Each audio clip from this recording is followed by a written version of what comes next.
I've been overthinking this channel. Should I record inside or outside? Is the lighting okay? Am I even looking at the camera? Every decision has felt like it needed to be right before I could start, which, if you know anything about starting things, it's a great way not to start. So here's what actually happened when I stopped overthinking and just hit record. In this quick video, I'm going to walk you through three specific problems that I ran into in my first few days of recording and exactly how I fixed each one. Because if you're staring at your camera and you're wondering where to even begin, this little video might be for you. The first decision that paralyzed me was where to record. The weather's been getting better, and I've been thinking outside would look great. Natural light, some life to it. But then I decided to record inside, at least for now, just to make it easier on myself. But then I found that the morning light was streaming through the windows and completely bleaching out the bookcase next to me.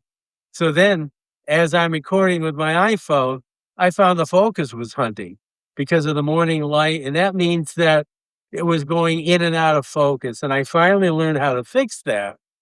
With a little native automatic focus, it's what it's called, AF fix.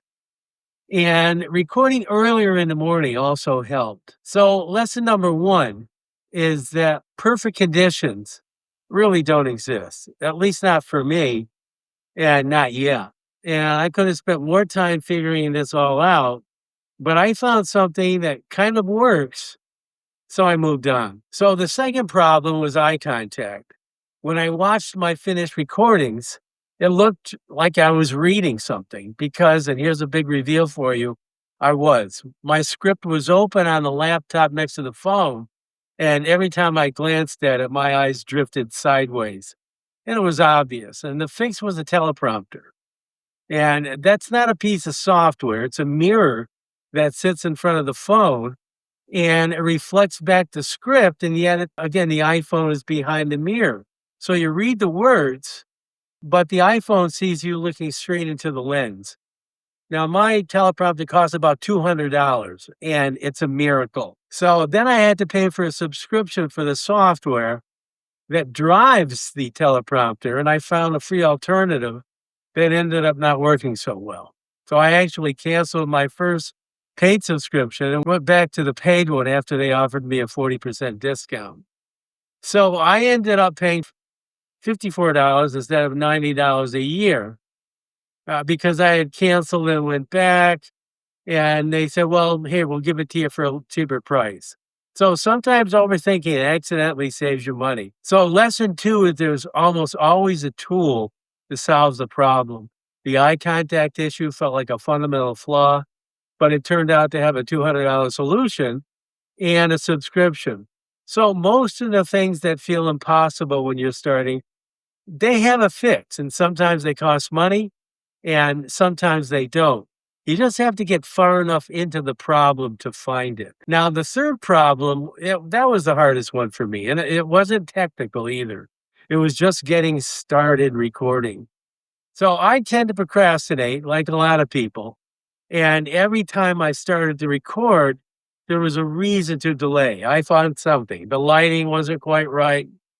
The script needed revision. I wasn't sure I was ready. And then at some point, I just hit record and let it rip. And not because everything was ready, but because I was tired of waiting to be ready. So lesson three is that you just have to do it and it beats perfection. The first few videos I recorded so far aren't perfect. They're far from it, but they exist in all their imperfections. And a video that exists is always more useful than one that I'm working on. So here's what this means if you're where I was just a few days ago. You're going to run into all of these problems and more. And they're not signs that you're doing it wrong. They're just the cost of entry. So pick something, try it, fix what doesn't work, and keep going. And that's really the whole system. That's what I've found.